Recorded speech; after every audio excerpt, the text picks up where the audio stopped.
Hey everyone, it's Tuesday. I think it's Tuesday. I think it's still 2022. I'm not really sure. Okay, so what do we got today? Well, we ended with this teardrop yesterday, so we could do that.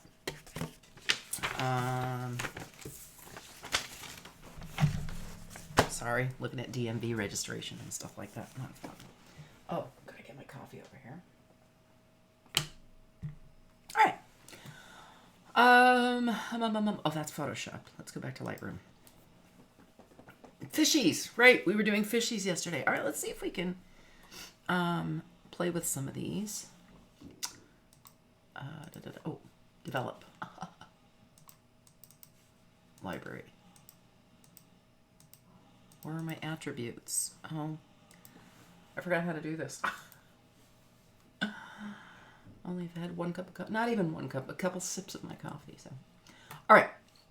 let's edit some of these ones that we flagged yesterday, and see what we can do.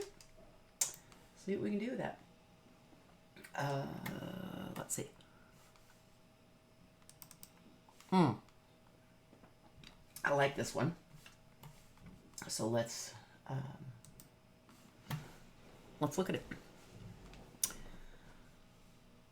I'm still really impressed with this camera. I'm not gonna lie. This for those of you that didn't see it yesterday, it's this Kodak underwater camera. Kodak Pix Pro. Really inexpensive. They're really back ordered too, which is interesting. You can't get them. I mean, they're listed at Walmart for $120. The camera stores, your major camera stores, have them for like $150. Impossible to get. I got mine on eBay for $139. I see them now on eBay for like $199. Still, anything under $200 is going to be a good price point because it's really a very good quality camera. Unless you're a diver or snorkel a lot. I do not. Afraid of the water. You really aren't going to want to invest a ton of money. But if you're going to a place where you're going to be just doing some snorkeling and there's a lot of cool stuff to see, you got to have an underwater camera. And that's just what it is. So this was a really good value.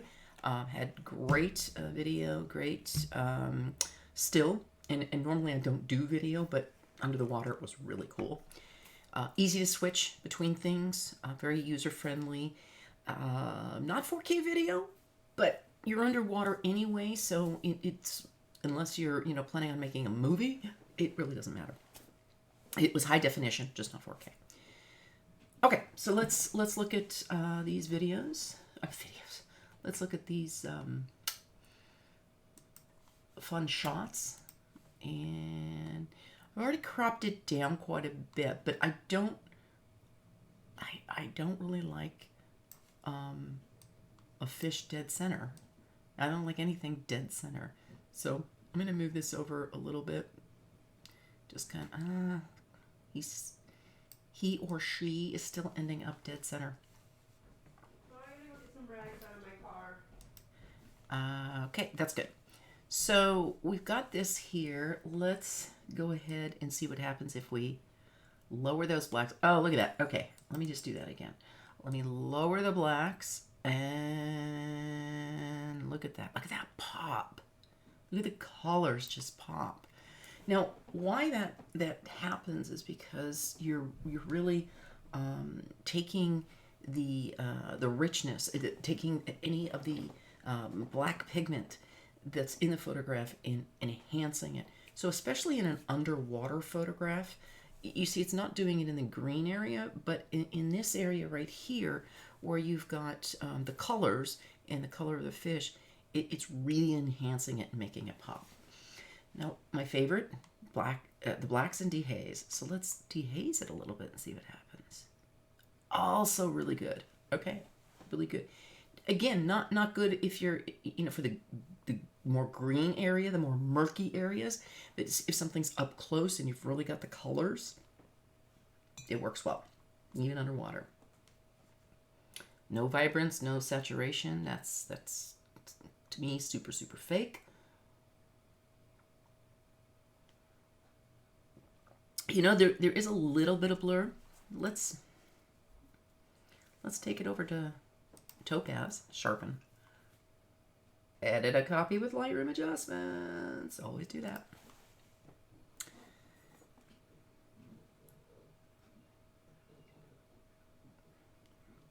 You notice every day I have a different mug. I have so many, I've got to use them all. Okay, it recognizes that it's out of focus, that some areas are blurry. So let's see what it does.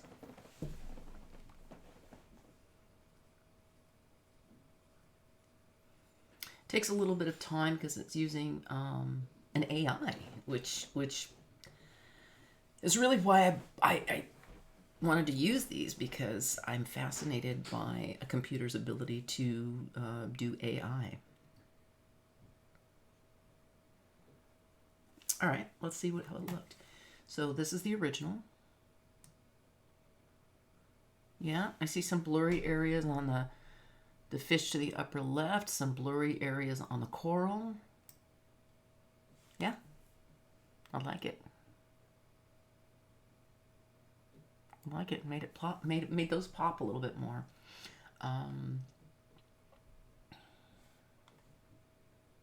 Yeah, I like it. I'm just going to apply it. That's simple.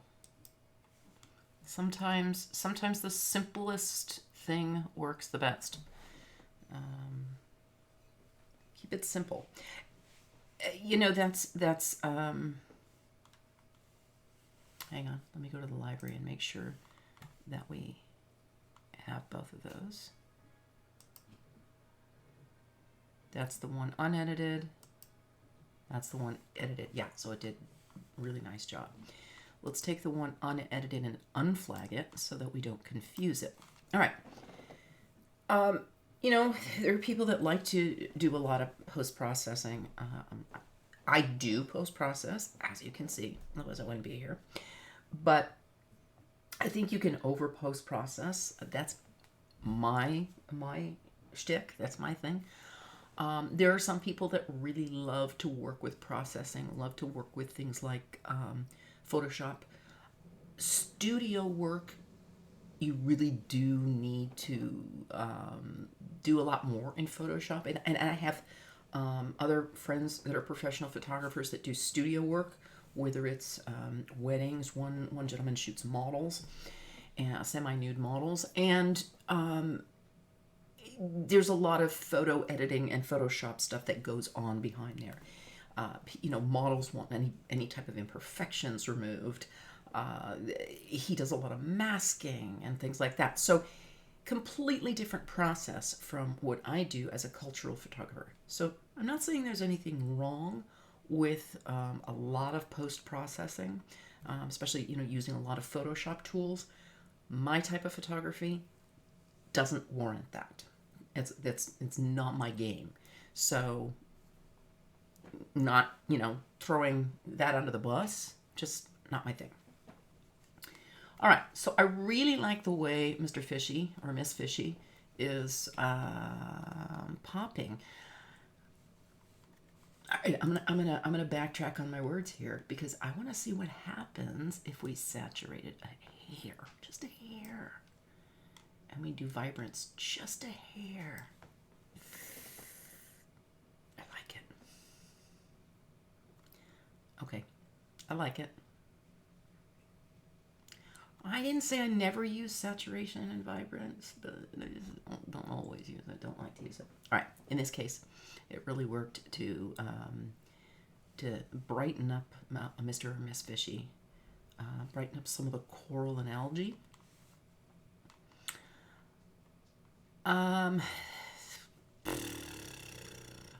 This blurry fish.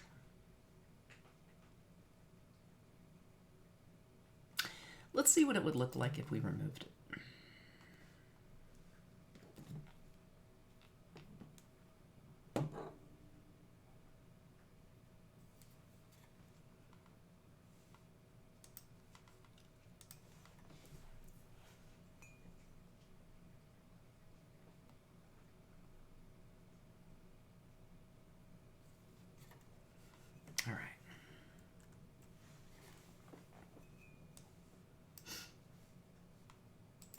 make sure we got our spot healer.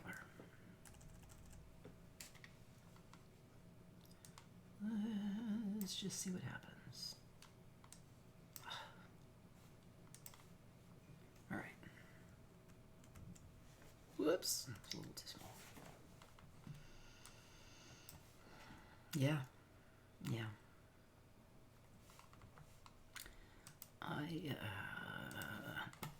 All right, let's look at the comparison in Lightroom. With the fishy there, without the fishy there, yeah. Sorry, Mr. Fish. I had to let you go. You've been let go. I'm sorry.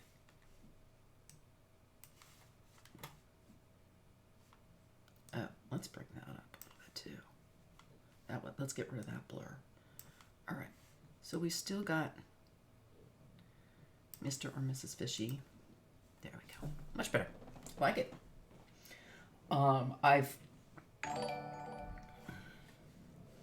Hey, thanks for the follow. And I can't read your screen name. I like to give people a shout out. But thanks for the follow. Appreciate it. Mr. or Mrs. This almost, Mr. or Mrs. Fishy almost looks like they have a crown. It's a crown of coral.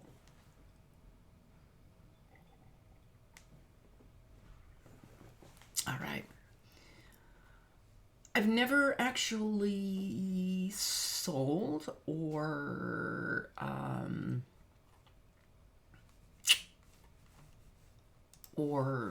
published or even put on my website an underwater photograph. So this is new for me, and it's going to be interesting. I want to get rid of some underwater imperfections here.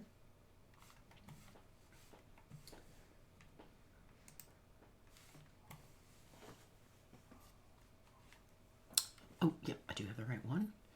Make sure we've got the right tool. Yep, we've got the imperfection tool, I call it. No, it is the spot healing brush. All right, we're just gonna, just one click over some of these imperfections in here. These aren't due to the camera. These aren't, like water spots. Funny, I know.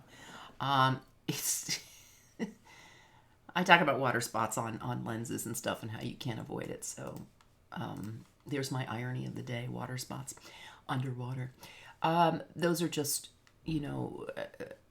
could be plankton, could be a lot of things, but they're a little bit distracting. So I'm just going to move them or get rid of them.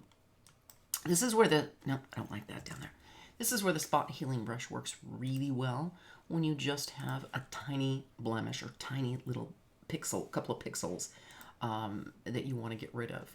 And there you can see we've just cleaned this up so it doesn't look, this area up here so it doesn't just detract from it. And I kind of like that. Not gonna lie. It's a fun picture. We're going to unflag that one. I don't like to get rid of things, just because I never know if I'm going to go back and play with them. The only time I ever delete something from Lightroom and the disk is if it's, it's really blurry, or it's, I've accidentally taken a picture of my foot. It happens. Or the inside of my camera bag. It's happened, believe me. It happens to everybody. I don't care how professional you are, or how amateur you are. We've all done it, and we all do it. So I do keep, unless it's something like that, something egregious, I do tend to keep different variations of photos I've edited in my Lightroom, because what if I want to go back and I want a different type of photograph? So that's just me. That's something I do. I like it. You know what? I'm going to star it because I'm finished with it, and I'm actually going to export this one right now as we speak. Ecuador, good. That's where we still are. This one is a mystery fish, so I'm just going to put fishy. I will have to send these photographs to the naturalist. I've got his email, and I'm going to send it to him. Actually, there were two. There was a male and a female, both equally versed in all of the animals in the Galapagos, both born and raised there. So I will send this to both of them, see who answers first, and tell me what fish it is. Because to me, it's just fish. Is that bad? I know. It's very terrible. All right, this is a fun one. I've honestly, I've never, I just got this little camera for this trip. So underwater photography is new for me. I don't like being underwater, so it's not going to be a new realm for me. But in this perfect scenario, I couldn't help it. Sorry, just gotta send a text to a contractor who is doing some remodeling for me, because I'd rather stream than do that. So. All right, what are we gonna do with this fishy, Mr. Fishy? We'll get rid of that tail, but we can just crop it. Let's crop it. I'll crop it down. Crop this over a little bit. We have this little fishy, but which I got rid of, and these poor little black and yellow fishies I'm getting rid of. I'm going to leave that one in. I will get rid of this one because it's only a piece of a fishy, but we've got a whole fishy there. It's okay. Let's take it over to Photoshop. I'm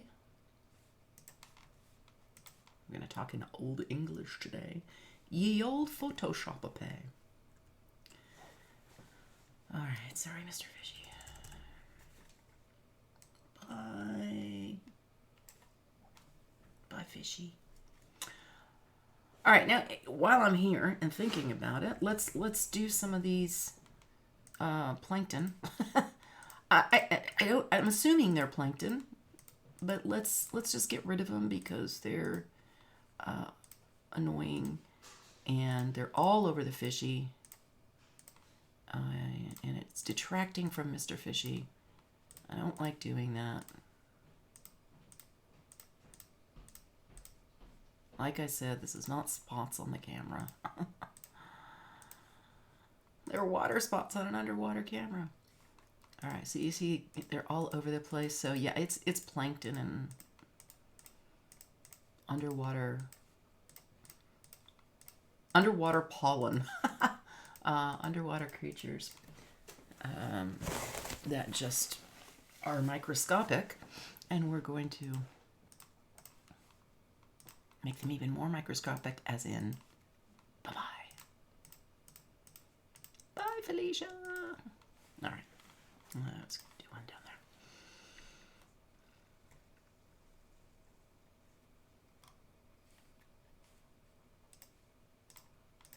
there. Okay. Now there are other ways you can do your workflow.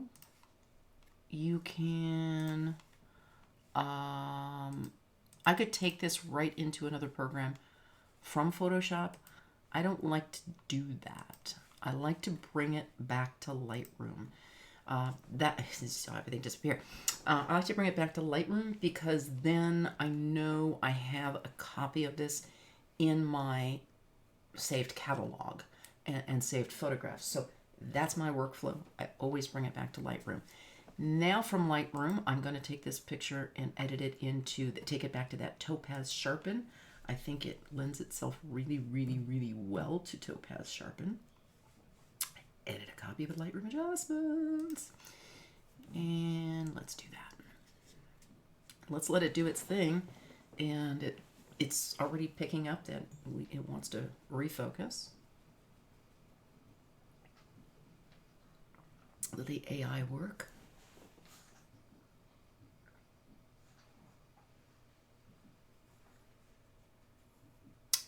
Wow, I'm impressed.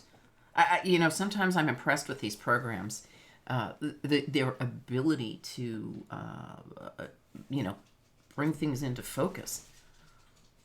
It's crazy. Granted, if and we had this photo, we had this issue with another photograph that I took that was a gentleman walking towards me with churros and hot chocolate, and I just didn't have my camera set ready in time. I wasn't prepared, and I just snapped a picture. Way too out of focus. The AI can only do so much. It could not help with that photograph, and that's okay.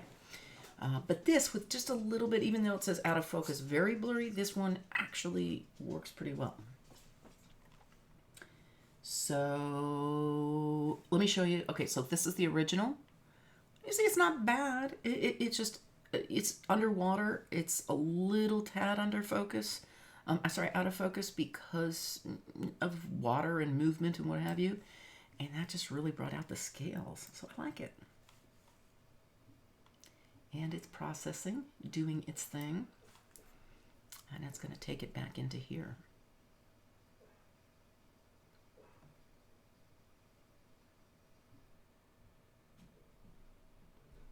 There we go. So this is the before, a little fuzzy. This one was with all the dots. Now, I'm not going to get rid of it, but let's go back to our library. And I'm going to unflag it because I'm not working on that one anymore. That one, I'm going to keep it, but I'm going to unflag it. So now we're going to work on this one, and this is the one we're going to keep flagged. So let's make it a little bigger so we can see. We still have some of these blotches from it taking out the blur. It also brought out the plankton and what have you. I'm going to bring it over to Photoshop and see what happens.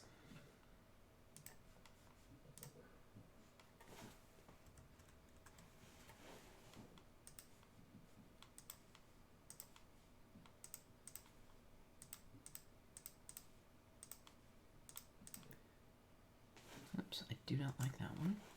Let's make this really small. The smaller the circle, the less pixels you're playing with. So it's a lot more tedious, but it's also a lot more exact. And it doesn't mess with the side, anything on the side of where your imperfection is.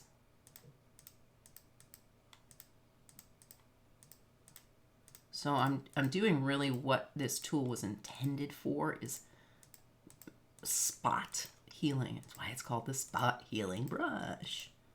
Oh, aren't I a genius? And you see how much cleaner it looks already. So get rid of, you know, the imperfections that were down there in the water. These are not things that are on the camera this time. And I'm going to just do that.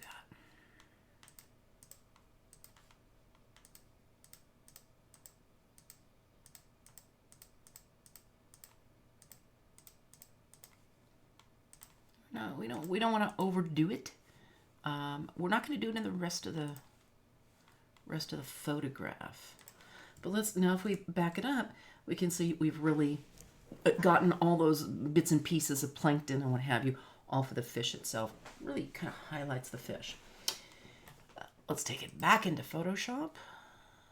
Sorry, Lightroom. I'm in Photoshop. And you see it got rid of that. So that's what it was like before. And that's what it's like now. We're going to unflag that before, so we just keep the one we're working on. Still in the catalog, still exists. All of our different iterations still exist. But we're really just concentrating and flagging this one because this is the one we're working on. All right, now let's check our crop and our 2/3 rule. We're okay here. We can bring that down a hair. Bring up some of the blur a little bit. We don't want to lose that color though. And that's good. We've got his eye on the 2/3 over here. So we're good. Now, you see there are some presets over here in Lightroom. Sorry, I've never used these.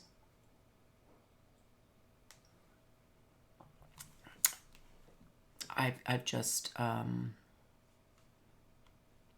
mean, we can always undo it. Let's see what happens.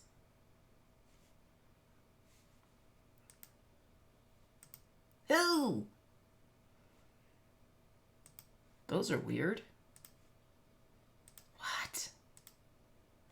Honestly, I've never used Lightroom presets. So we're gonna have to go back and undo all these. That's the hassle. It is a bit cumbersome to undo. Oh, we're back at our crop. Bring it out a little bit. I've never used any of these. They're really interesting to me. Okay, there's a sharpening.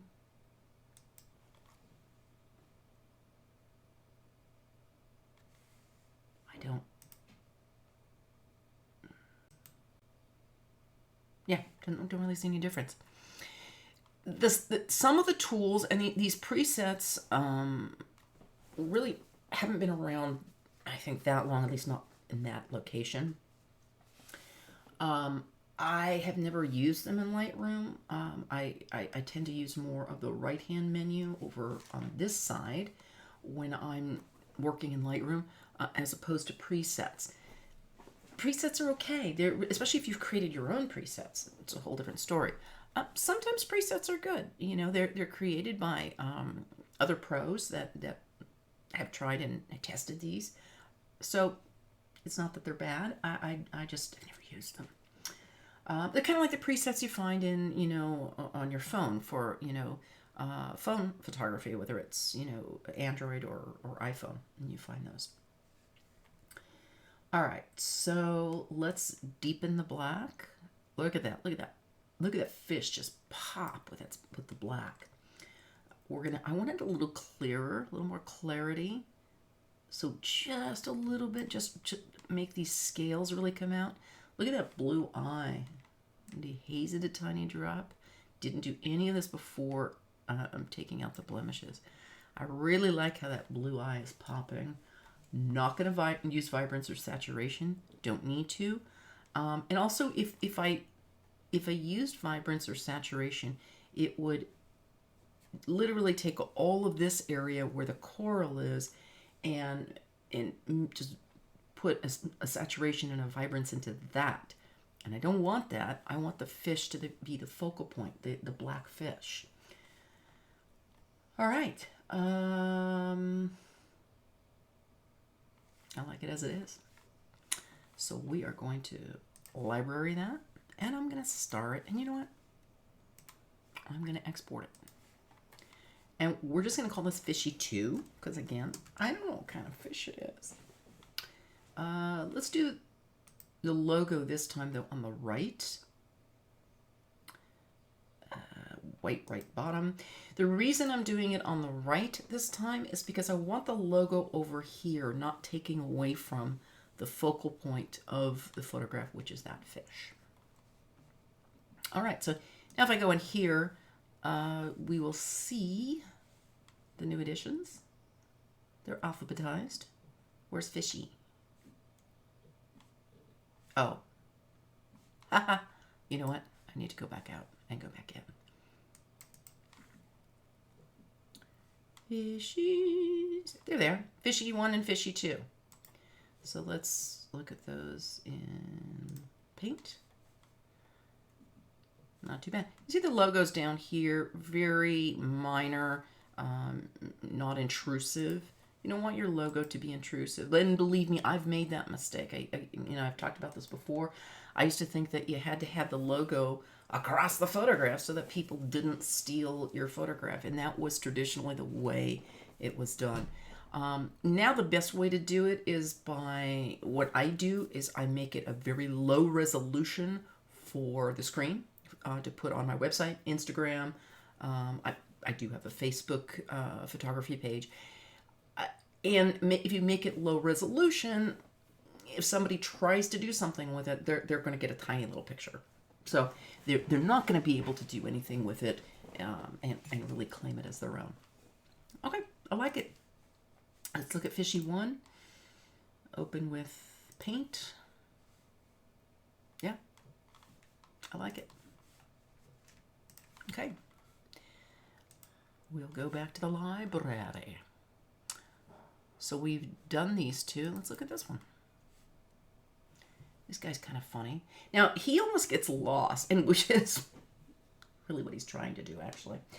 He's trying to get lost, but let's see if we can spruce him up a bit and make him a little bit more feel. Not what he wants, but it's what we want. All right, you know, we could bring some of the highlights down. The highlights are what's around him. If we bring the highlights down, we're kind of taking the highlights where the sun's hitting all the coral. That's what he's hiding in, why he's hiding there. Bring the shadow up a bit more. So that's going to, you know, expose him, which is good. And sorry, just responding to a text. Okay, I'm back. So he's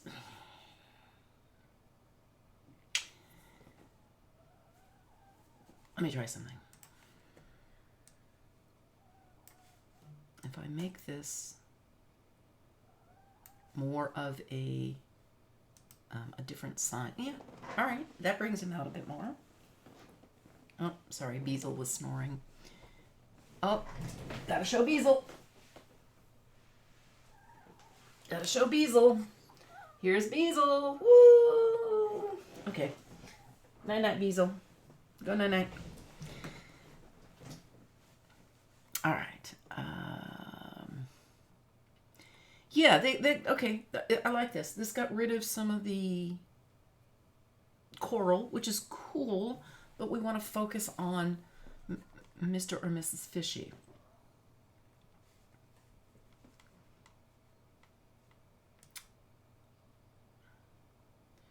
Okay, now I'm going to also bring up the clarity a little bit. Dehaze a little bit. All right. We are violating the 2/3 rule a little bit here.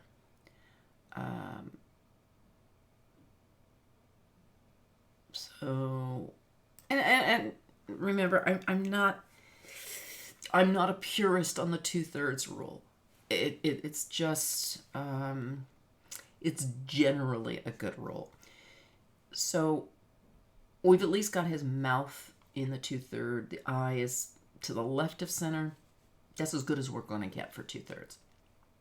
We still have this beautiful orange coral, which I like. I don't think it takes away from the fish because the fish is not super colorful, but you know, that's okay.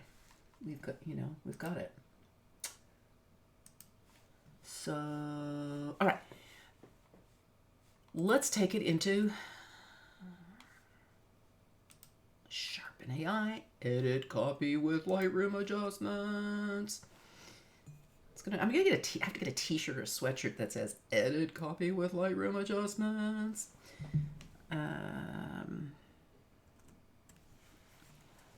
Let's let it do its thing. Yeah, these coffee cups, I only get them from places I've been, by the way, so if I've been there, I have a coffee. Well, no. If I have a coffee cup, I've been there. I haven't gotten a coffee cup everywhere I've been.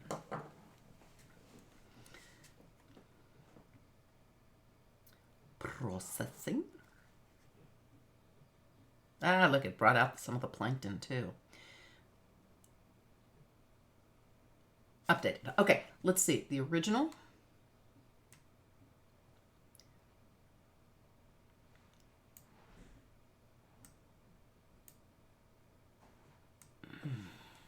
Yeah. All right. We'll play it.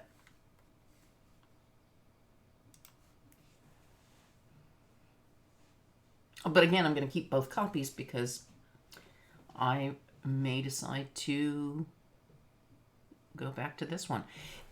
Again, that's the beauty of it. If you edit with Lightroom adjustments, it's automatically making a copy. You don't need to create a virtual copy. When I first started out using Lightroom, I was always making virtual copies. They have that option, but you don't need it. When you make adjustments, when you bring something over to Photoshop, when you bring something over to one of the outside programs, it doesn't alter the master. It doesn't alter the original automatically. It's an automatic feature with Lightroom. Another reason why I like doing my workflow in Lightroom and saving in Lightroom is because it doesn't alter the original.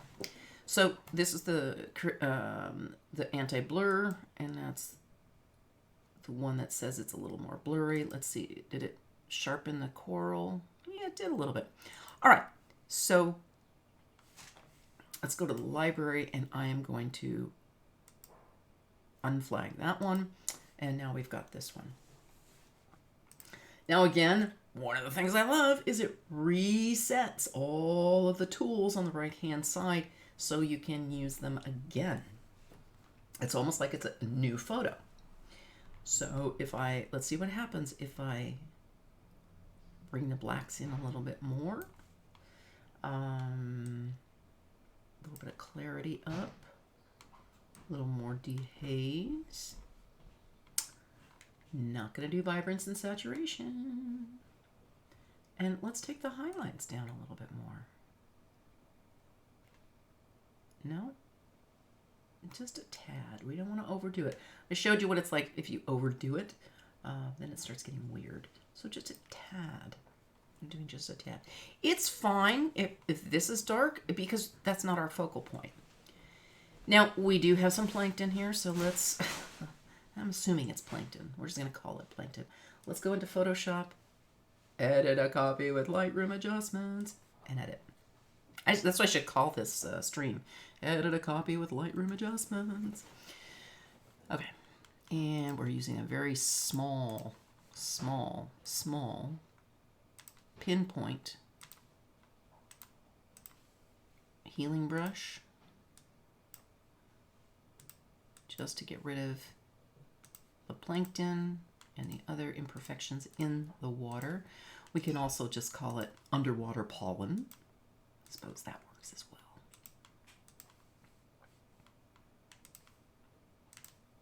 Underwater pollen. The stuff that makes me sneeze.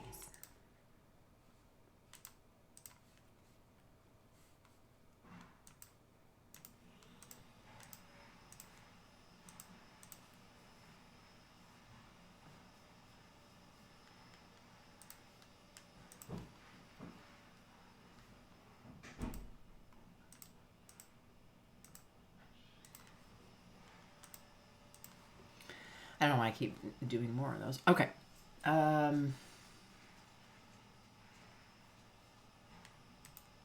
Let's save that. Go back to Lightroom.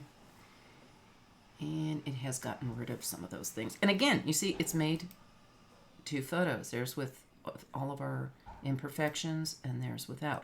So library, unflag it. So now we've only got this one in the flat. Let's go here so you see how I have all the flags. But now if I take the attribute off, where are we?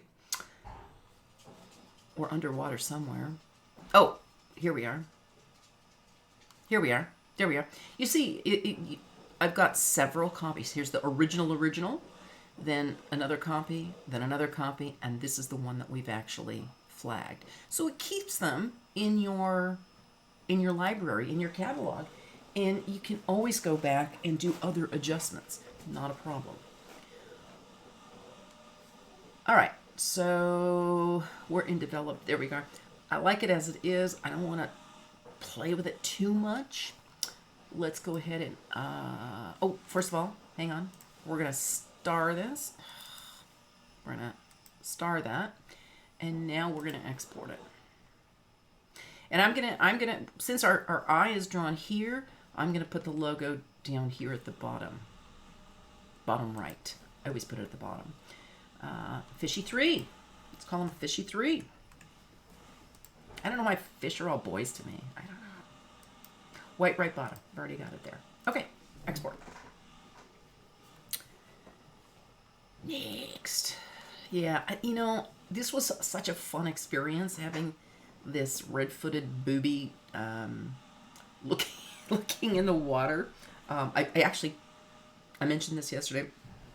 I actually took the camera, and he or she was following the camera as I was, you know, shooting. And then I took the camera, because it's yellow, I guess it was very attractive. And then I put the camera underwater. I just stuck it underwater, and that's upside down. Stuck it underwater, kept my finger on the shutter release, the shutter button. And as the booby stuck its head underwater, I clicked off a couple shots, and this one actually worked. I don't know that this is going to be something that is translatable, or, you know, really a photo that's going to do anything but be a fun memory for me. But let's see. Let's check it out. We could do...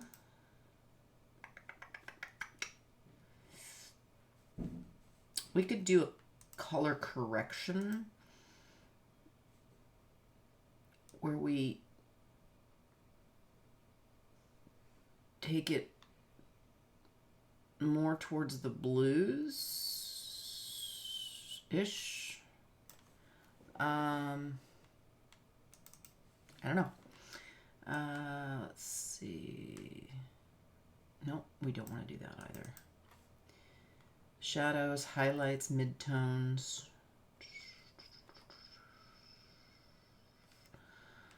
Let's see.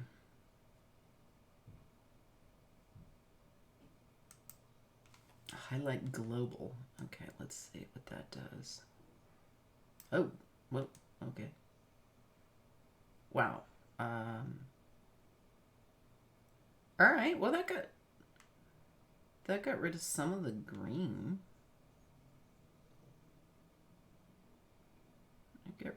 Gets rid of some of that heavy green tone.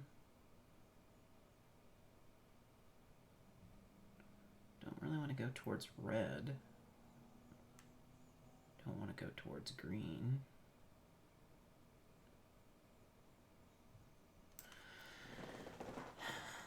It's a little better. I mean, the water is green, so I don't want to, you know, take away from that, but I also don't want everything in the photograph to be green. The beak is blue. The feet are red.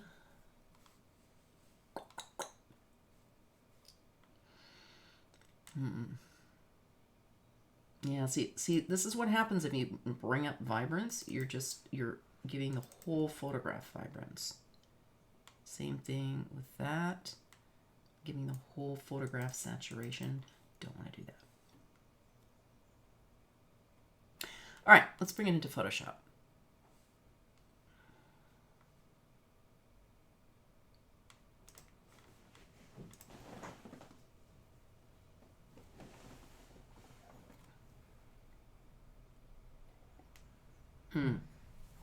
Now with Photoshop, I'm going to just try something here.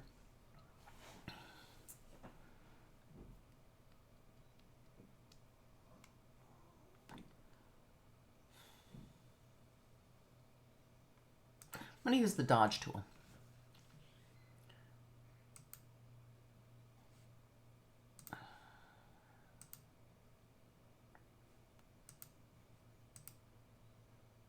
Oh, don't want to do that.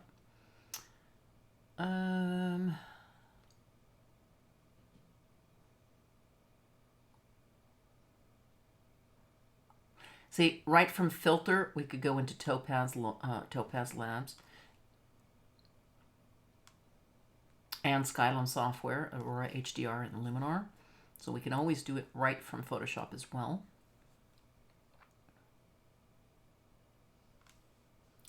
Let's see.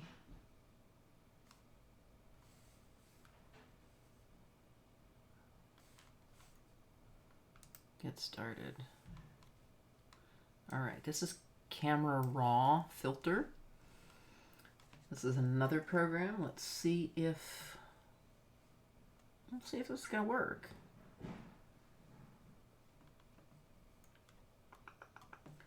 Detail.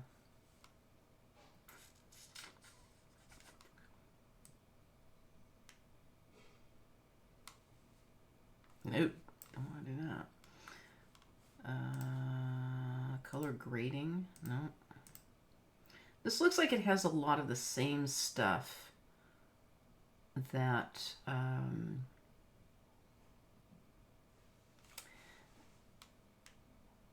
very basic, kind of like I shouldn't say it's basic, but more basic than Lightroom. But let's see if it really does anything. No, it's not. It looks to be really the exact same presets, or settings, I should say, as Lightroom. So I'm going to cancel that. Yes, we're going to dismiss that. All right, so we're back in Photoshop. So we have lens correction, adaptive wide angle, convert for smart filters, neutral filters. Let's see. Welcome to Skip Tour.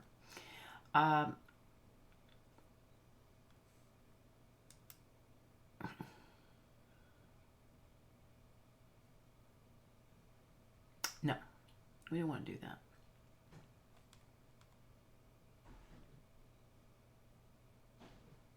This is interesting. It's weird. Oh, might be fun.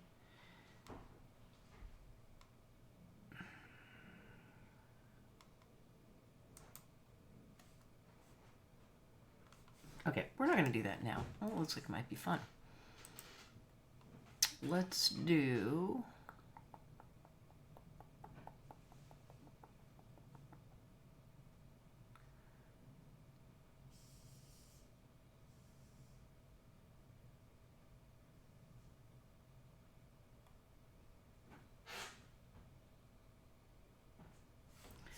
Yeah.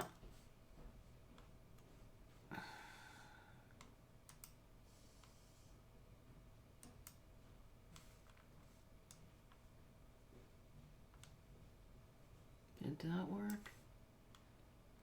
Not really.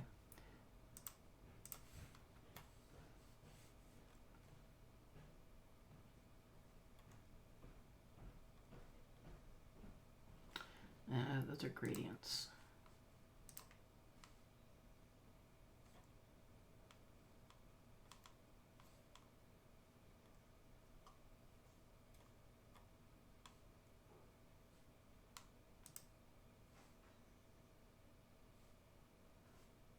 No, we need a gradient. No, not a gradient. I just need something on the color spectrum.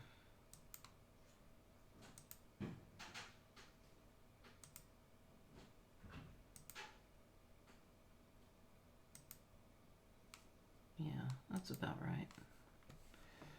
So we want to make sure, yeah, there we go. We just want to make sure that that blue beak is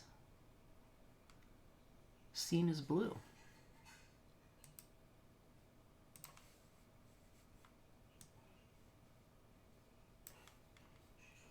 All right, now let's go to the reds. Whoops, wrong direction. And we want to make sure that these are seen as red.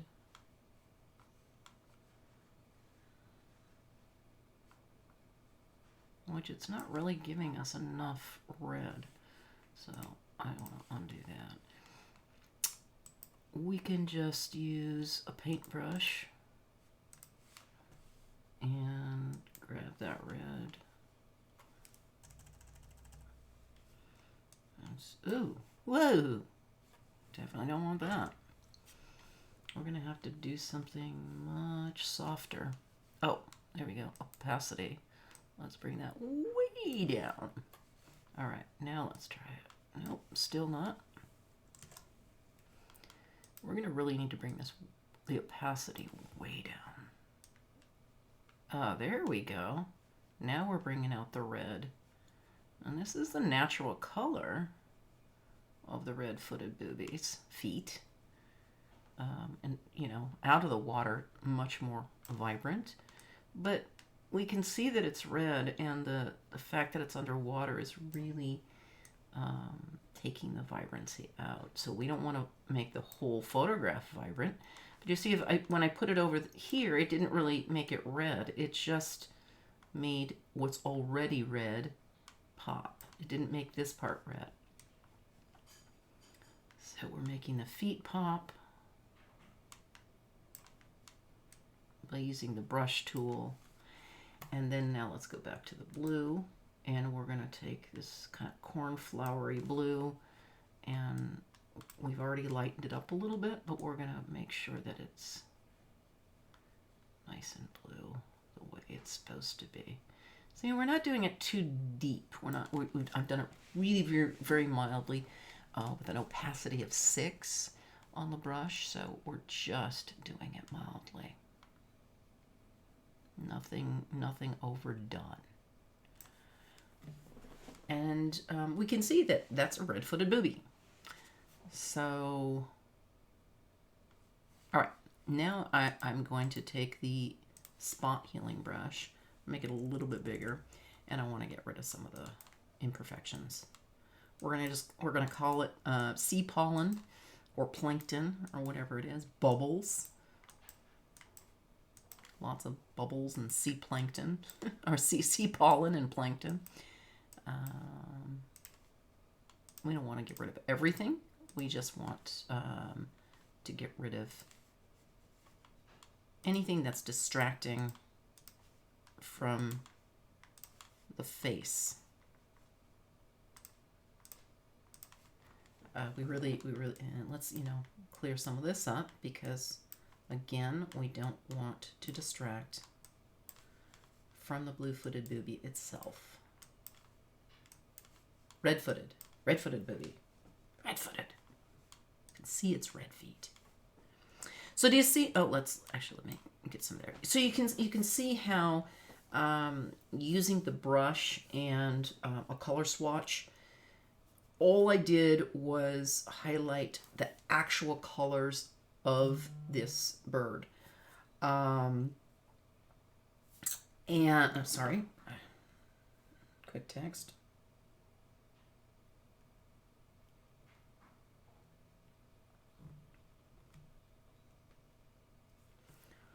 So it enhanced the colors that were already there. It didn't make something blue that wasn't blue. You saw that when I when I brought the brush up here, it didn't make this blue because it's not blue. It made the feet, enhanced the feet red because that's what they were, but it didn't touch the legs, which are not red. It did not make those red. So it really only enhanced what I had already shot, what the colors of this particular photograph or the animal already are. So we're going to save this and save it back into Lightroom. And that already looks much better. Let's look at the original. See, it was blue, and these are red, but the enhanced, all it did was make that more pronounced. Not a lot, but enough. So now I want to dehaze this, or I don't, actually. I don't want to dehaze that because it didn't do it any favors. Well, I'm going to dehaze the hair. It doesn't really do it any favors. Now, let's see if we up the vibrance and the saturation. We can do that a hair, but I do want to take out the green tint. I want to lighten that green tint, make it more aqua. So all I did was move The tint from green to magenta, just 17 points, just enough to really remove the heavy green tint. It's not spectacular. This is definitely by no means a spectacular photograph. We can actually, get his face right there in the 2/3. This isn't a spectacular photograph, but it's a fun, cool photograph. It's an unusual perspective. Sometimes an unusual perspective is more valuable to somebody who might be selling it to, a magazine, or anything. A unique perspective sometimes is better than the absolute perfect picture. So this is the kind of photograph that the company that I was, that I went with, Natural Habitat Adventures, NatHab Adventures, or even World Wildlife Fund, who is the actual nonprofit that is associated with it. They might be interested in this kind of photograph because it is a unique perspective. So I will definitely be reaching out to them with this one because it's different. And let's go ahead and export it.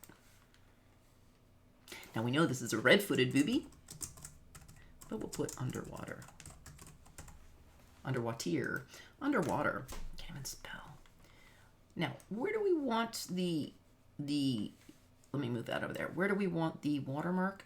Well, again, we want it over here because we don't want to take anything away from that. So it's going to be... Oh, somehow I closed that. We're going to take it to the... And we can do actually...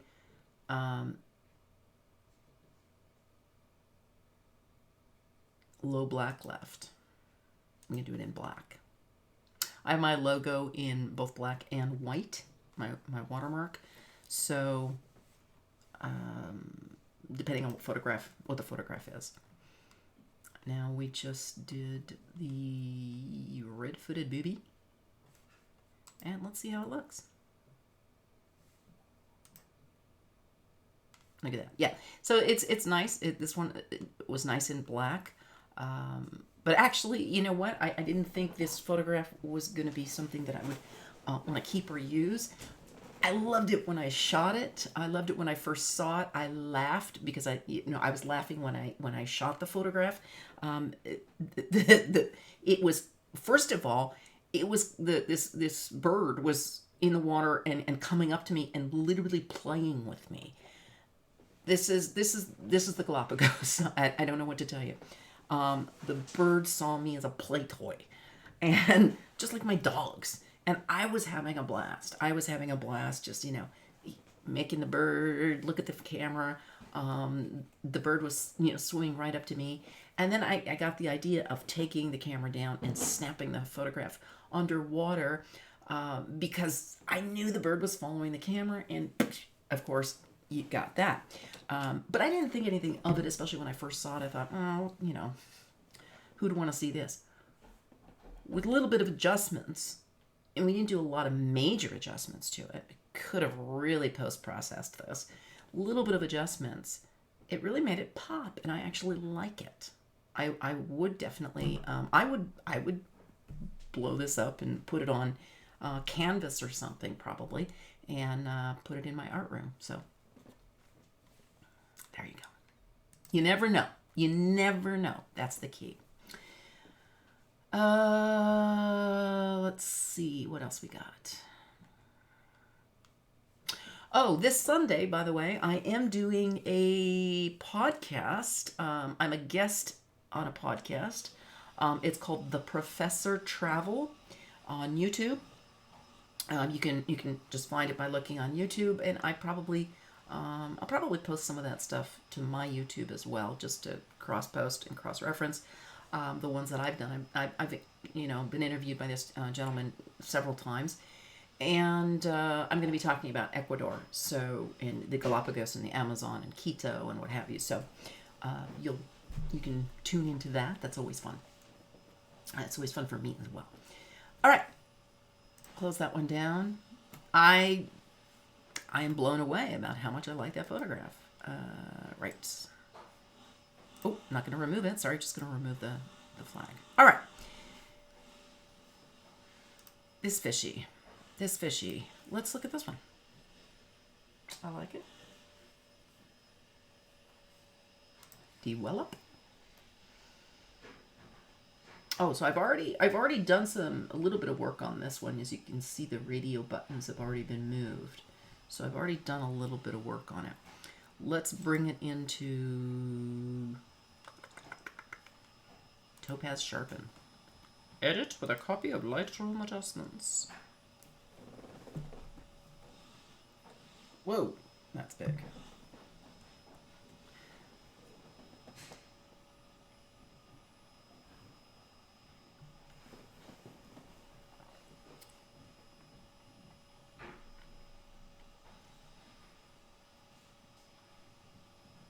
It's still updating. Takes a while.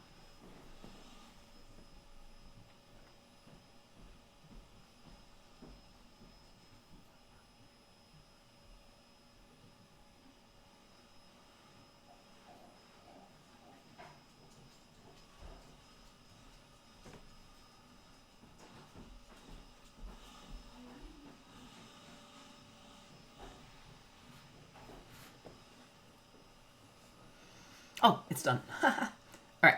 Original. New and improved. Original. New and improved. All right, we'll apply it. It's not going to hurt. Not going to hurt to apply it.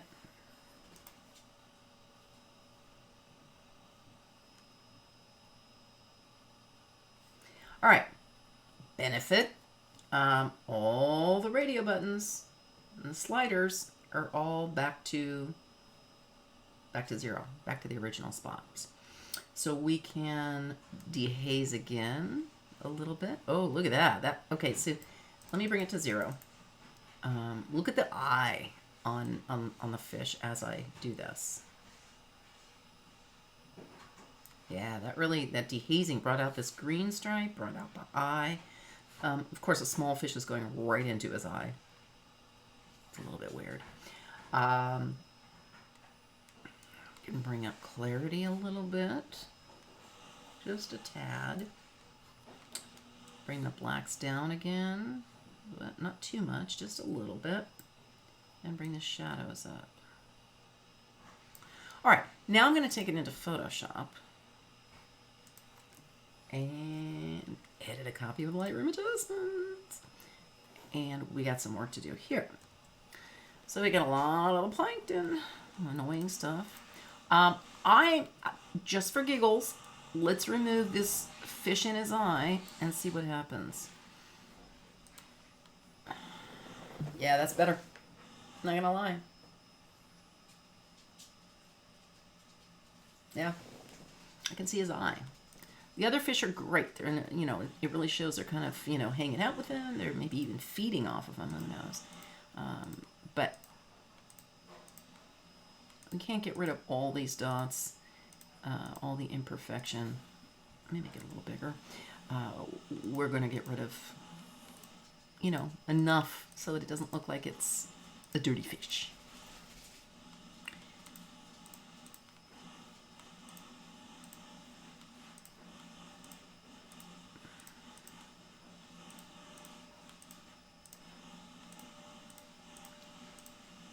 I can just imagine when the naturalist gets my email with these photographs and they're all labeled fishy 1, fishy 2, fishy 3. I'll tell them I'm ashamed of myself because I don't remember the fishies. I was not a good student. I didn't remember the name of the fishies. That's part of the problem. You're seeing so much. If you can retain a fraction of what they're telling you, it's amazing. Because everywhere you look, there's something new that you've never seen before. Something fantastic or fantastical. I love that word. it's just one of those places. I mean, and I can't say it's one of those places. I have that experience when I travel. I am.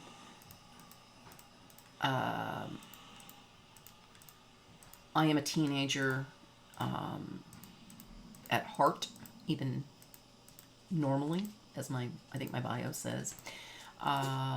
But I seriously am like a kid that has just walked into Disneyland for the first time every time I travel. I just love experiencing other places, other cultures, wildlife. To me, the world is just an amazing place. Not enough people get out and see it and experience it. And I'll tell you a really interesting story while I'm clicking dots. I used to work for a place back in the day, back in my youth, called Council Travel. And it was started after World War II as a student travel organization. It was the first of its kind to really encourage young people to travel. And their motto and their mission statement had something to do with, and I can't remember it exactly, but I remember one of the posters that said, we encourage people to travel so that things like World War II don't happen again. And here we find ourselves in the position we're in globally. It's their theory behind it is that if we get to know other cultures and other ways of life and other people, we're less likely to want to hurt them. We're more likely to understand that we're all alike, even with our differences. We are all human beings sharing this planet, and hopefully we're less likely to damage it or damage each other if we travel and get to know one another. So, yeah, gonna leave that there. Okay, so you saw all the imperfections that I wanted to remove out. The fish is still a little murky and bland. I'm not really, but look, we've got our presets back to 0 again, so we can do some adjustment. If I saturate this a tiny drop, it does help. It is bringing a little bit of reflection of water and a little bit of the sunlight, which is fine. And you see I only did +4 vibrance, the same thing. I do want to dehaze and see what happens. Okay. And let's bring the blacks down. This is not 100% for me, but it's okay. I do like it. So I'm not going to export this one right now. I will flag it because I've finished doing it. So I'm going to flag it. I'm going to take off the flag in the old ones, and then we'll go to the next photograph. I've lost the bezel. Okay. Lots of sea pollen and plankton here. Really green, kind of like the red-footed booby photograph. A lot of green. The water is green, so a lot of green, light coming in, reflection. Let's see what we can do. Take some of the green tint out and do it this way.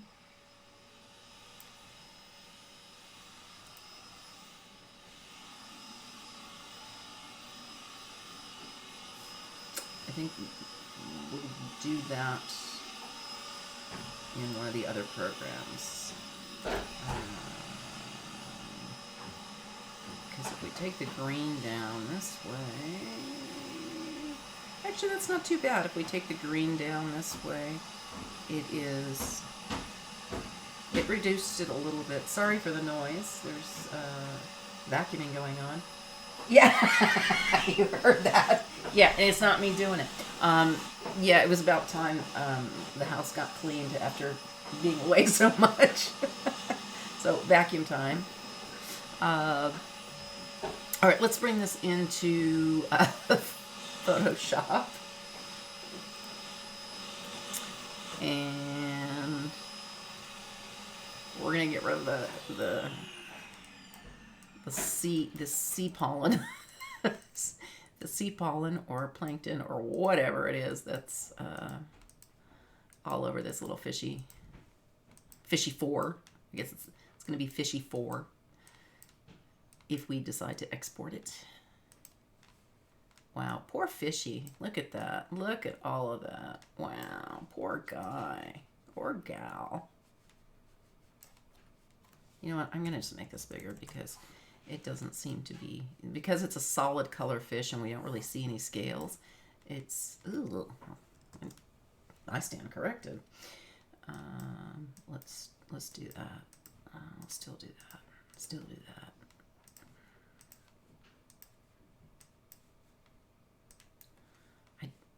I just don't like all the white dots. I find it just highly distracting. How dare the ocean do its thing?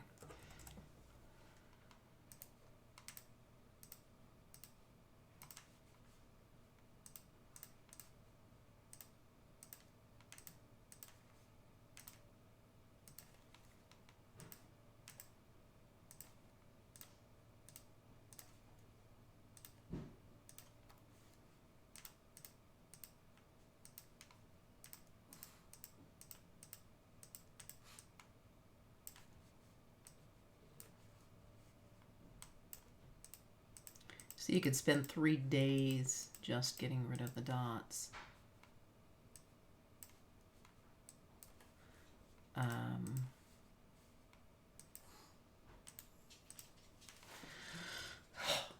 be ridiculous. Okay, I think we're good as far as dots go. We don't want to go crazy. Already crazy. Okay. We're going to leave it there. Now, we could use this and the color swatch. If we grab the brush, we've got a light opacity. Take a little bit darker red and just brighten this up a bit. I think that's kind of cool. Oh, Beazle, what's the matter?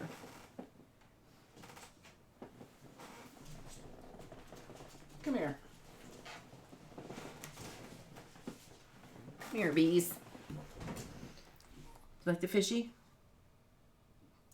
Oh, thanks for the kiss, but do you see the fish? You want the fish? Do you want the fish? No kisses. I'm good. Okay. All right. Thanks. Yep, that's Beazle. Beazle! Beazle, Beazle, Beazle. Okay. All right, the red. You see, it's not making it unusually creepily highlighted, which is what, if you use vibrance or saturation, not only does it, make the entire photograph vibrant, but it, and saturated, but it looks unnatural. So here, he's got some red there. Some red there. So you see, I'm just highlighting what's already that color. If I take the red and I put it over here, it's not really doing much. So it's only going to really enhance what you've already got. So being this is red coral, it's just really enhancing, and I'm doing it very, very mildly. We don't want to make it look unnatural. That's the last thing you want to do. That's why vibrance and saturation, when you use those, they're massive giant tools that just do it to the entire photograph. That's not what you want.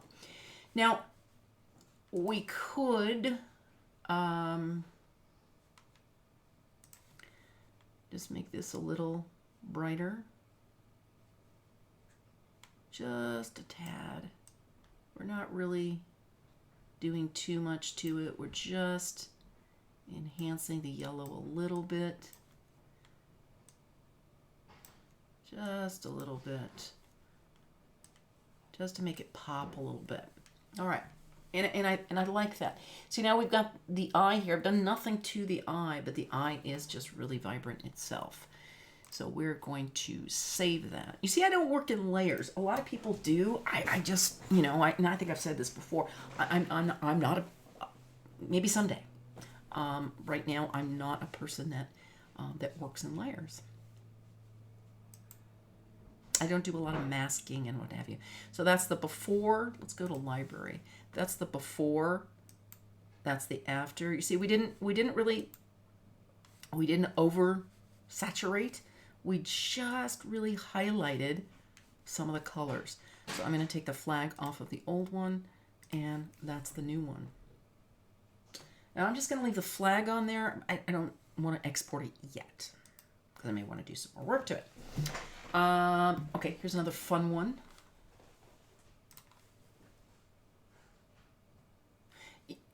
You know, we could crop this. I kind of like the sun rays coming down. It explains why it's light here. So we don't want to do too much. Now I will dehaze a little bit. And look how actually the sun rays really popped when we dehaze. It's like putting a polarizing filter on. So it's not really doing anything that you wouldn't do with a polarizing filter. Of course, an underwater camera, you don't have that option. So we do it in post-processing. Look at that. Look how it popped the yellows just by dehazing it. So that's fun. We'll deepen the blacks. It makes the black lines, and it makes the yellow pop even more. I don't want to touch this because it really shows the light coming down and shining at them. So we're not going to do a lot to this photograph. I think we're going to leave the underwater pollen or the plankton, whatever it is, as is in this photograph, because we'd have to really adjust it too much. There's a lot going on here, so we're going to leave it really pretty much as it is. We can crop it a hair. Take it from here as well. Take it from underneath, and there we go. So we brought them more to the forefront, but we still have that sunshine coming through, breaking through the top of the water with the reflection. We're flagged. We didn't do a lot to this photograph, so that's okay. This one, not sure. Let's take off attribute and see. There we are. And see if that was the best. Ugh. Okay, I'm just gonna get rid of that one because we're never gonna use that one. We have that one. Oh, so that's the only photograph we had of that.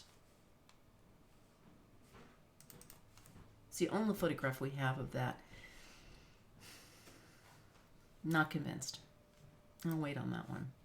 All right, this one is cool. This is a conch with the conch in it, with the actual conch right down here in it. All natural colors. Nothing was done to this photograph yet. This is a weird color. I'm not going to lie. But it's the natural color. We dehaze it. That is just super vibrant. I mean, it's almost hurting my eyes. We could take the vibrance. Let's see. Do I want to take the vibrance or do I want to take the saturation down?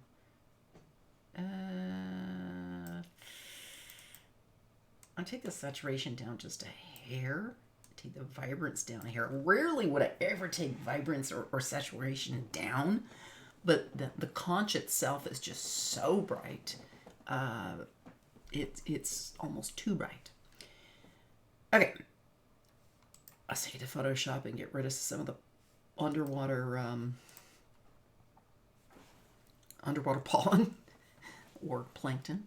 Let's go back to our healing brush. Okay.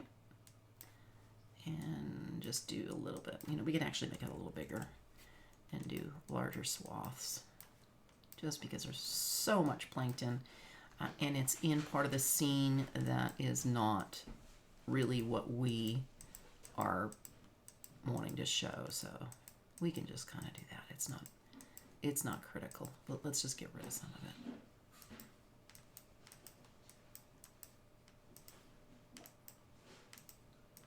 And remember, these are really done with an inexpensive camera. These underwater photographs are done with that inexpensive Kodak camera. It has decent resolution, decent megapixels, but not by no means a professional underwater camera. Kind of like my other stuff is professional quality still cameras and video as well, but I don't do video. So completely different ball game here, inexpensive camera, but you can still do a lot with even an inexpensive camera, underwater camera especially, because there's so much to shoot underwater. Now I'm gonna make that smaller so we can get it into some really narrow areas.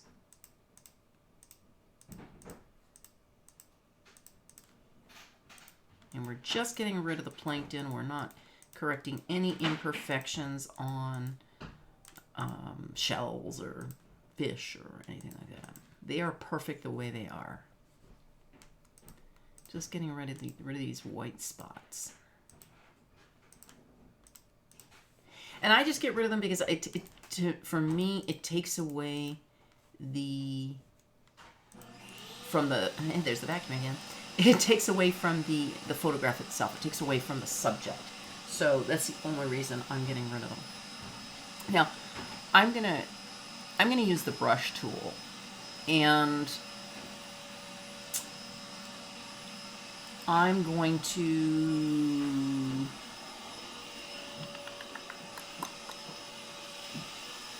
lighter color this a little bit. Let me actually bring the opacity up a bit. Let's see. Nope, that's too much. Control Z, get rid of what we've done. We don't want 39%. Let's take it down to 26% and see what happens.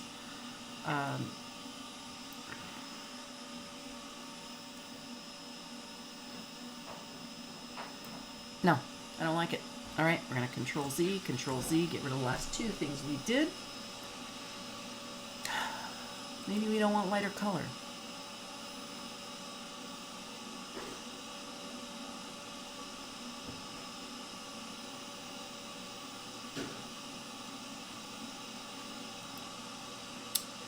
Color.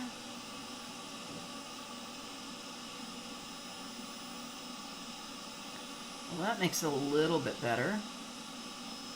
That made it a little less glowy. Because we don't want it to glow. That's the problem.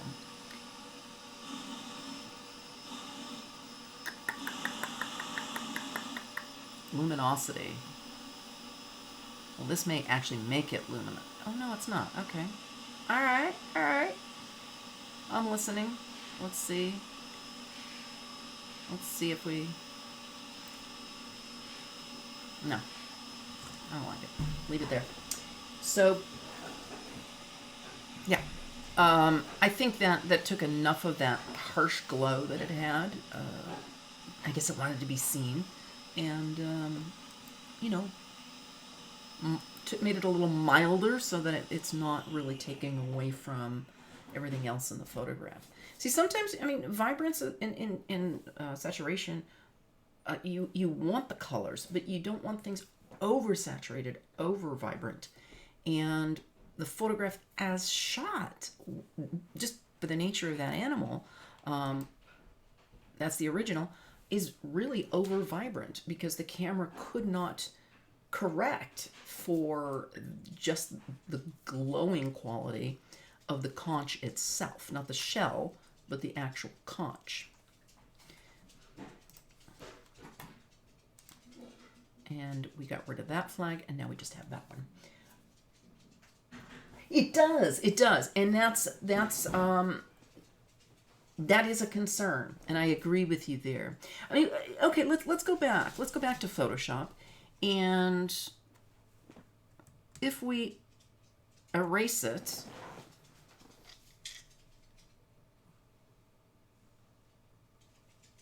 yeah. What do you think? I mean, that brings a little bit of that red back.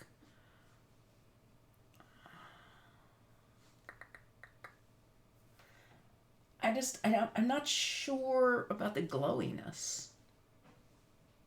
I'm not sure. But I mean, that's the natural color. All right, what if we just took a little bit? Yeah, I agree. Let's try a little bit, just a slight desaturation, a slight, it's a very slight luminosity, removal of luminosity as well.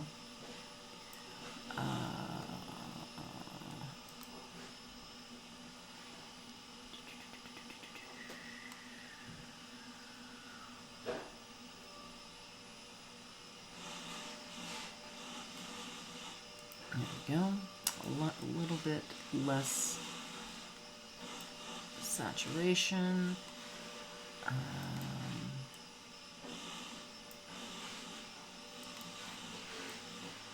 Bring that up a little bit. Now that's... I don't like that. Okay. Maybe? No, I agree with you. It needs a little less glowiness, a little less saturation. Because the conch is, the actual animal, is super, super saturated. And I think that's the fault of, the way the sun was hitting it and the camera.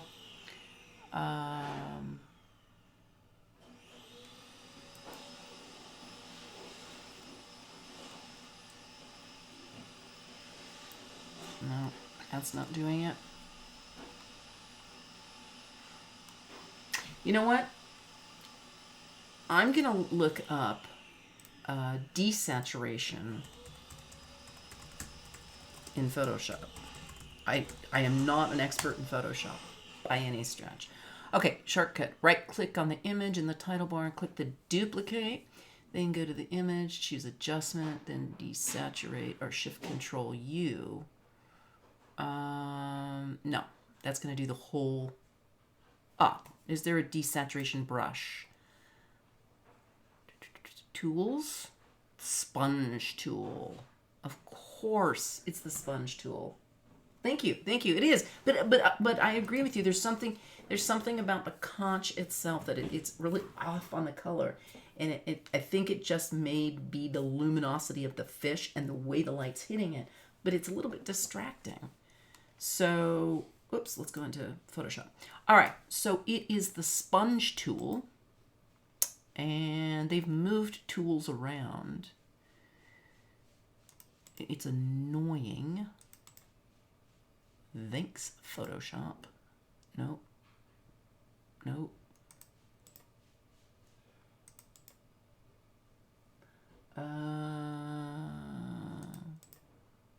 It's not there. Definitely not going to be there. And it's not here. All right.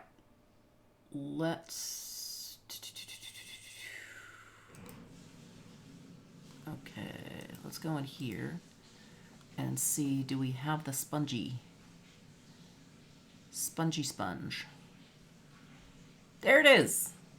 All right, spongy sponge. All right, look at that, desaturate. There it is. All right, as I roll my eyes. All right, so let's just desaturate this a little bit. It's just really glowy. And it almost looks unnatural.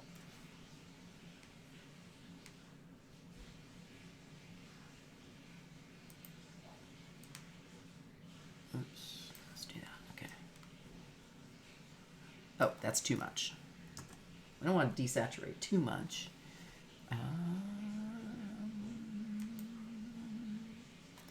Let's undo the last one too. I did it at 51. I'm going to take it up a hair to 54 on the desaturation. Well, we don't want to make it gray, but we just want to take out that glow. All right, I think that's a little better.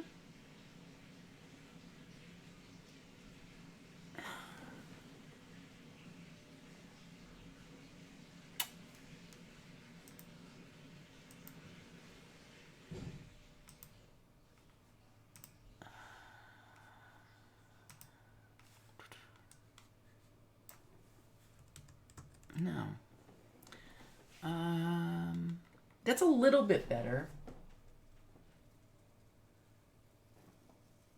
Yeah, you're right. It might be the bright blue dots. It's a little bit better. It's without. I don't want to take too much of the integrity off of it. If I, let me edit, redo sponge tool. Okay, so that was without, and that was with. I think it's too much. Let's undo the sponge tool. Let's do about 38. So we're just taking a little bit of that luminosity off without taking the bright. No, that made it gray. Oh, hang on. I unclicked the vibrance button. There we go. There we go. Okay, so yeah, we're really just taking out some of that vibrance.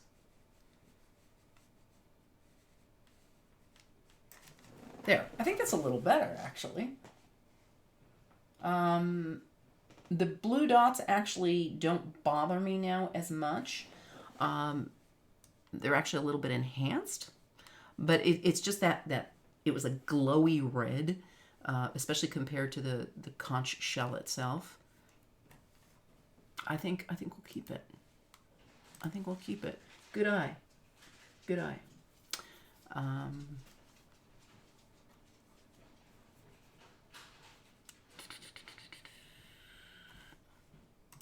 Didn't I save it? I did save it.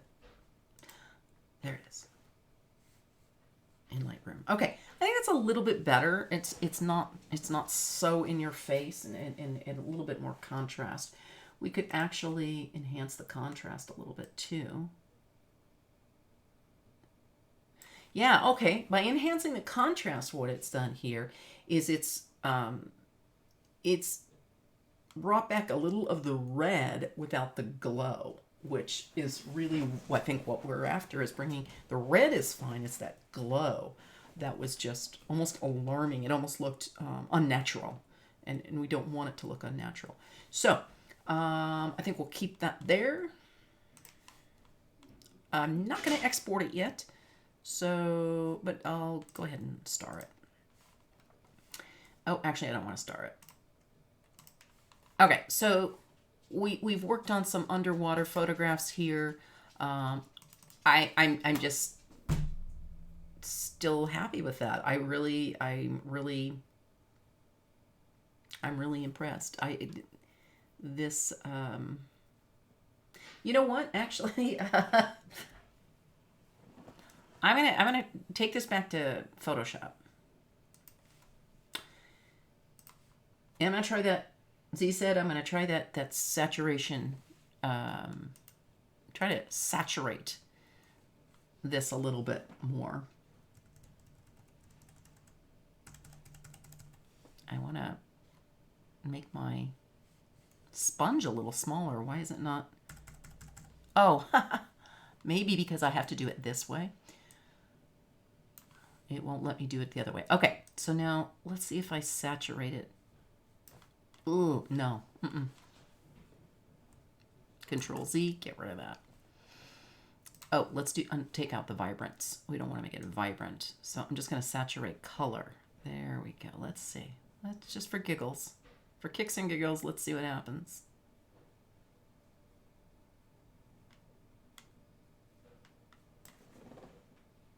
Nah, that looked off.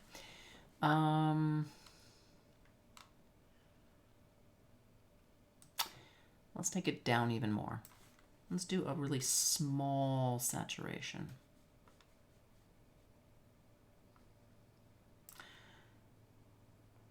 You know what? Hang on, Control Z.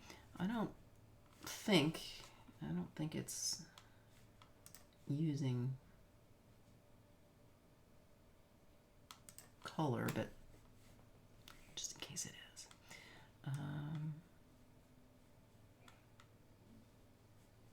No, it's really, the saturation seems to really be making it a bit orange.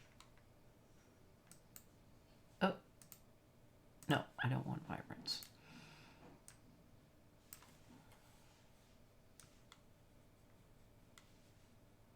That's a little better.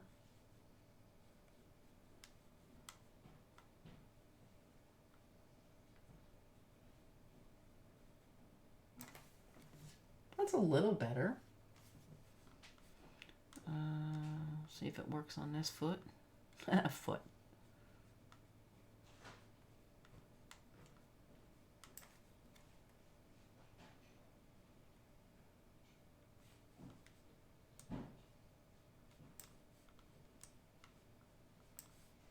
And we'll see about the beaky.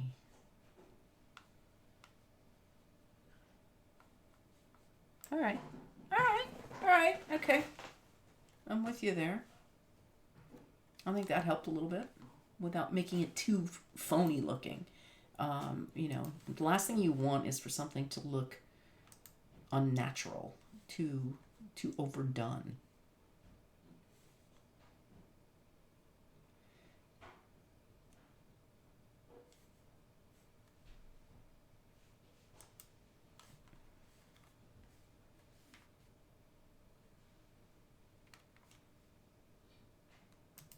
Take off the attributes.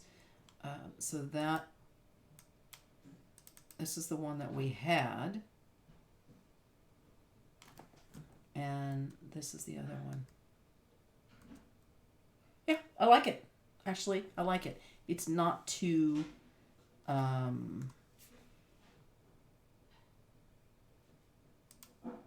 overdone.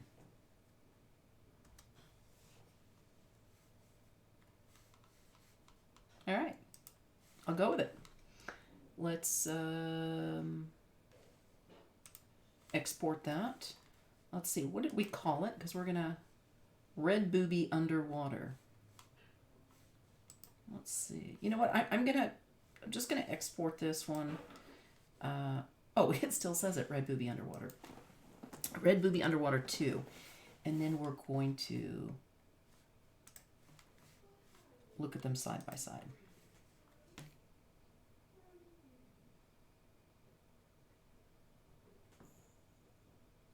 It's thinking about exporting.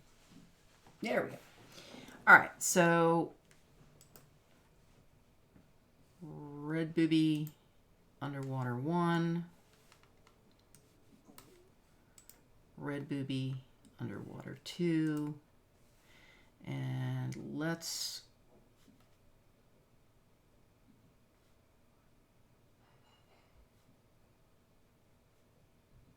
put those next to each other.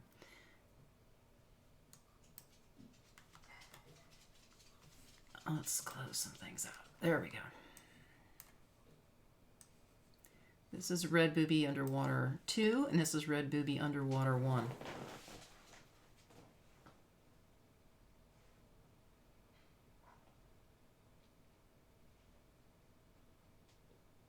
I almost like the original. That number 1. The first one we did.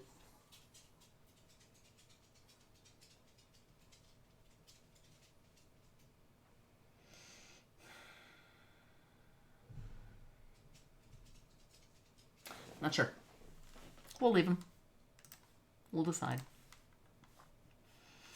All right, let's go to... That was red booby. No, that wasn't red booby number 1. That's red booby number 2. Okay. All right. What other underwater fun things do we have? Let's... Look, I had to take off my snorkel gear because I wasn't going to look like a, a weirdo there. Just... Wait, you're going to take a photograph? No, I look bad enough. Don't put me in funky snorkel gear. Let's see. Oh, we did that one. That's too blurry. I'm going to actually just remove that. And I told you I don't always remove a photograph, but if it's just too blurry, it's not... There's no reason for it to stay. That's one of the ones we did. I'll leave it too blurry. I'm going to remove it. If something's too blurry and it's just taking up space, you don't need to waste the space in your Lightroom. Oh, here's when the booby was playing.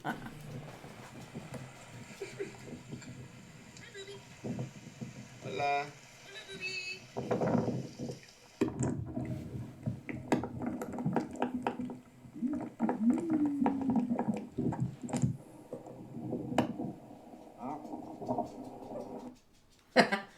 Yeah, so that's how I got that photograph.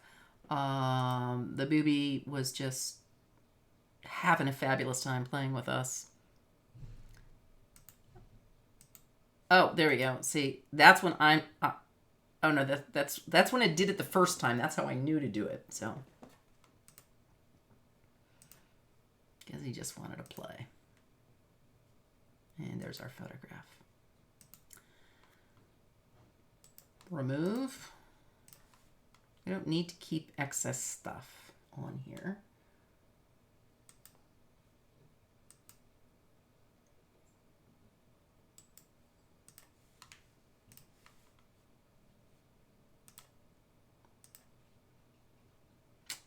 A little too far away. This one we worked on.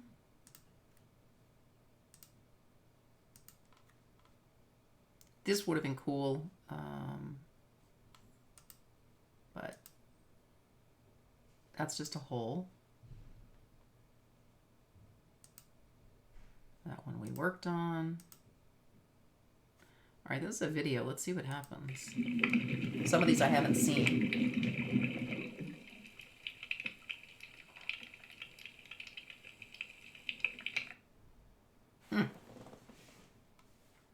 Okay. That was...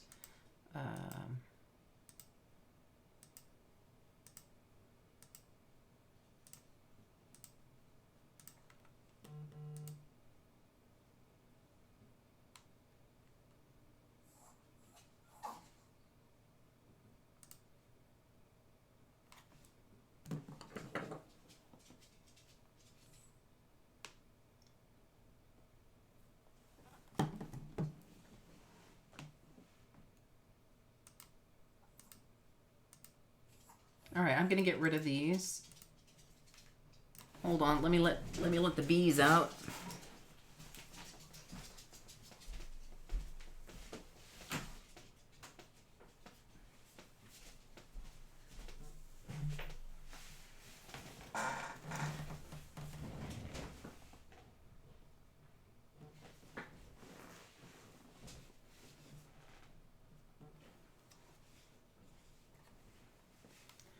Okay, gonna get rid of these.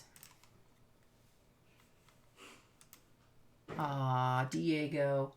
That's my Diego. I'm Dora. He's Diego. These were all with the underwater camera. That's the penguin. If that was the penguin, does that make us Batman? Just kidding. Bad joke. Sorry. Not enough coffee. That's what happens when you try and take your flippers off in the surf.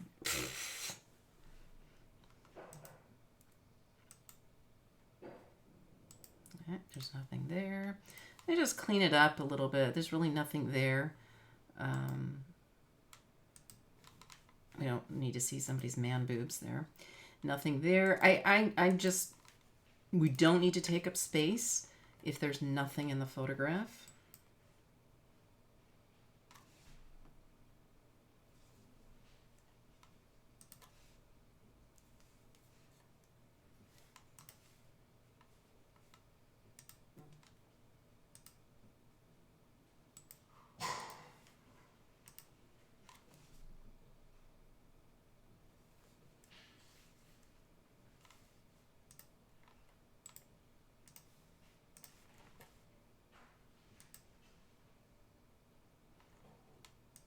Just kind of a fun one. Okay, let's see what... I haven't seen a lot of these videos, so I'm watching them with you guys.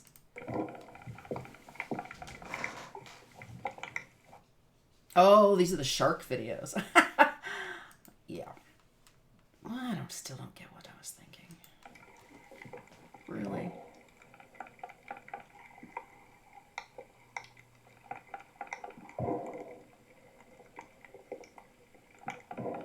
The microphone on this thing is pretty good. This is the cheap camera. Well, inexpensive, I should say. Not cheap. Not a throwaway. What was I thinking? I don't know.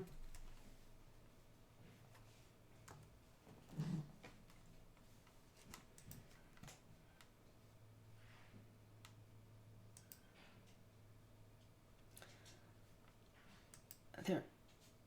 It's going to be too blurry. That would have been really good if it wasn't so blurry.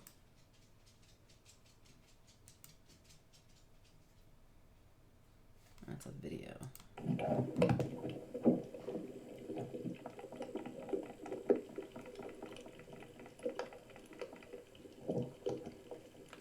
Lots and lots of bubbles.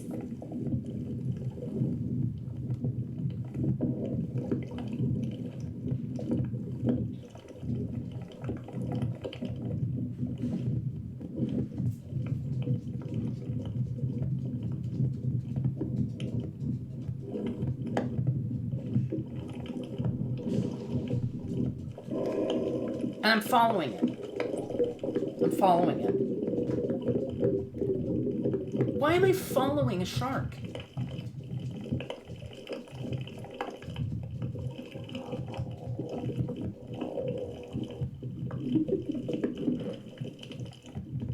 Who does that?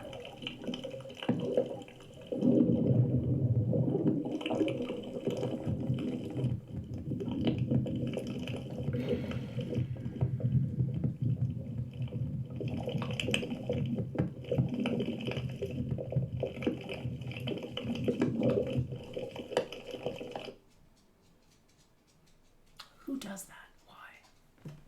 Why did I do that? Why?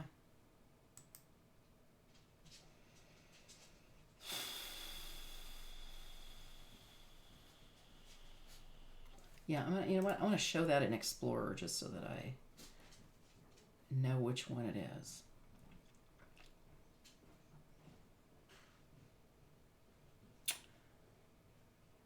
It's a minute 14. It's not telling me which one it is. Oh, I think it's the last one. Yeah, it's that one. Good to know.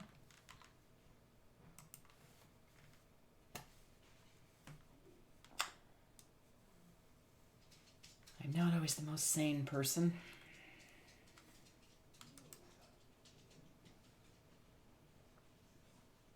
In fact, sometimes I question my sanity. Now playing with these guys, that was fun. I mean, they were harmless. I'm gonna see if I can adjust this to make this a little bit better, so I can get over my shock. The fact that I was swimming with sharks. Slightly disturbing. All right. So let's dehaze a little bit. We'll bring down the blacks. That may bring these guys more into focus, or more into prominence, I should say. Bring shadows up. Is that gonna help? Not really. So let's keep those the same.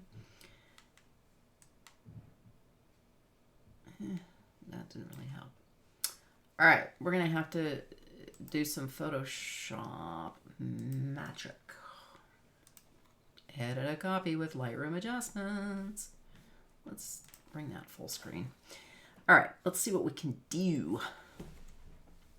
These are sea lions.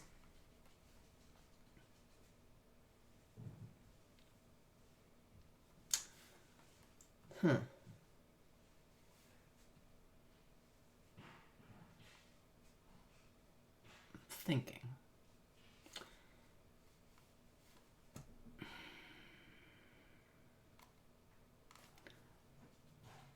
No. Let's edit this in.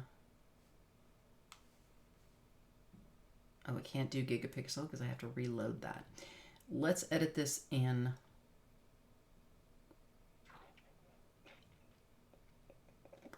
Luminar. See what happens.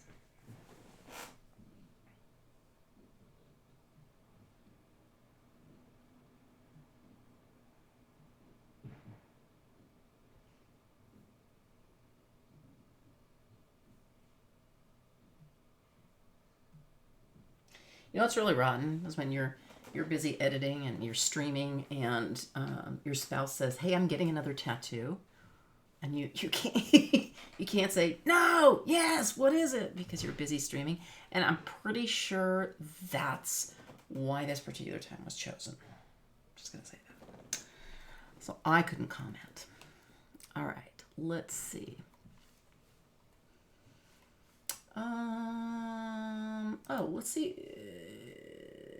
AI. Oh, well, hang on. Let's look at some of these and see. Image enhancer. Ooh, no. We're gonna. Oh, we can just Control Z that. Sorry, Control Z. Well, it didn't do it. Okay. Cancel. Yes, cancel changes. Let's go back in. Actually, that's not going to be the right program anyway.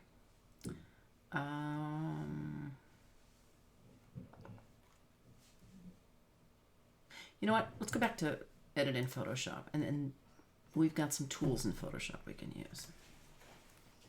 All right. Filters. So. All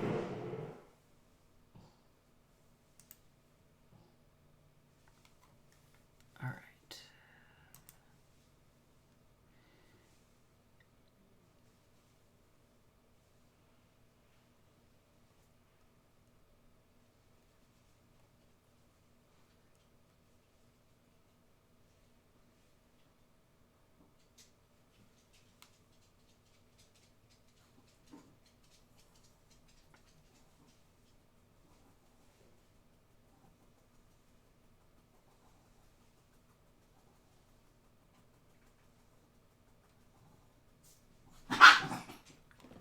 Children.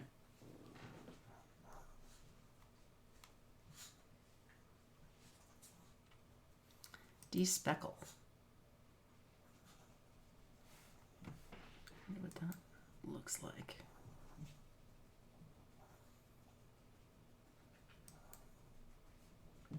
Didn't really do anything.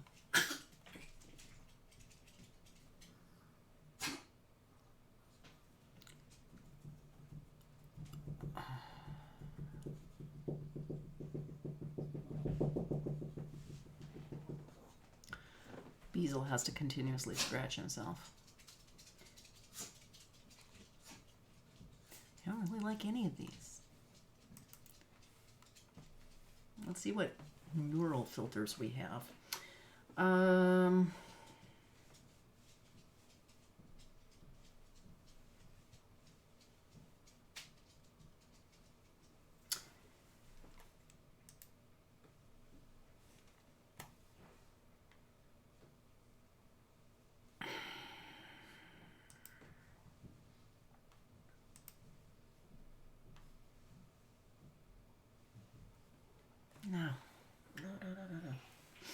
cancel. Filter.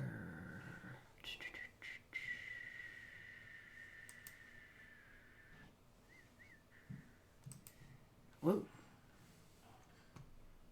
Oh, right. This is really the one that's the same as Photoshop, Lightroom. So we don't want to do that.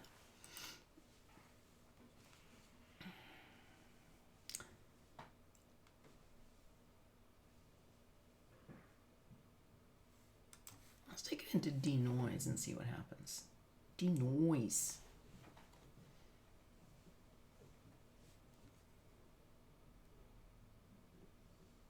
Don't tell me I have to reload this one too. Yep. All right. I'm going to have to go to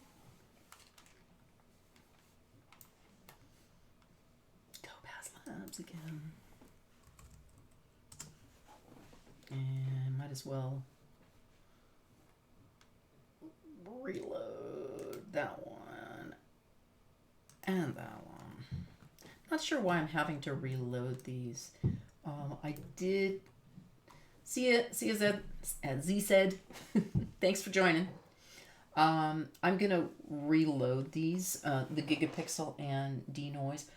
I'm not sure why I've had to reload these a couple of times, but I think it has something to do with my upgrading to Windows 11. So it's going to take a few minutes for those to do their magic. Back to this for a second while it's doing its thing. I'm going to reload this because it's still not reflecting all of those. If I go into my website, all of these, and I'm unable to get rid of them, which is really, really annoying. It's not reflecting here. And I may have to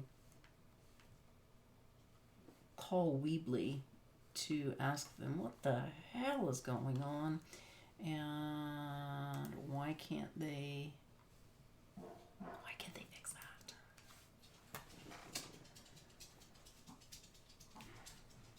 All right, I'll let that download.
Ah, we're done. Okay.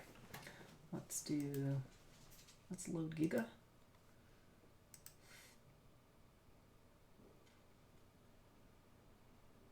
There we go.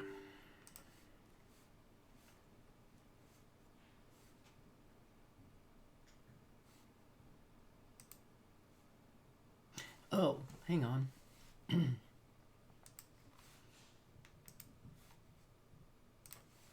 gonna have to close out of Lightroom.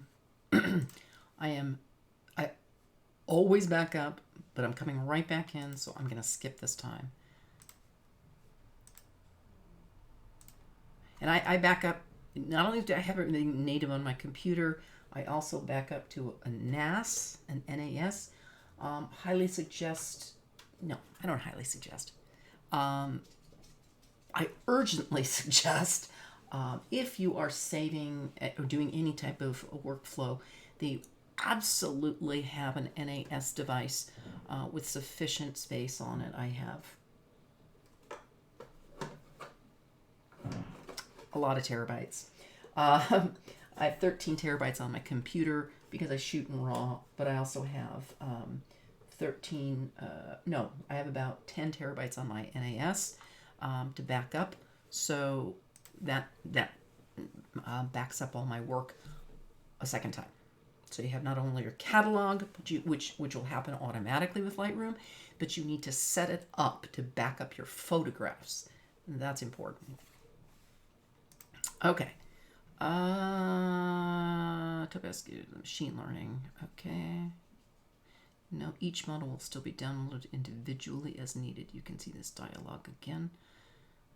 Oh, go ahead and we're going to download all the model files. That's fine. We'll let it do its thing. But so back to the NAS. I can't stress enough how important it is to back up your photographs. You know, it's some people, and it can get very expensive. Some people just, keep their backups on their chips, and that's fine. You can do that as well as a third backup option, but I definitely wouldn't allow it to be your only backup. You want an NAS system. I also have, vacuuming again. I also have a backup battery running on my computer. We don't get power outlet outages here, but you never know. And the last thing you want to do is lose your work, lose everything that you've spent time actually, getting. So you don't want to do that. All right, this is going to take a while, so I'm going to go ahead and end for now while I, fix my stuff. And because you probably don't want to just watch a bar on a screen, I wouldn't. And I'll see you guys tomorrow. Thanks for joining.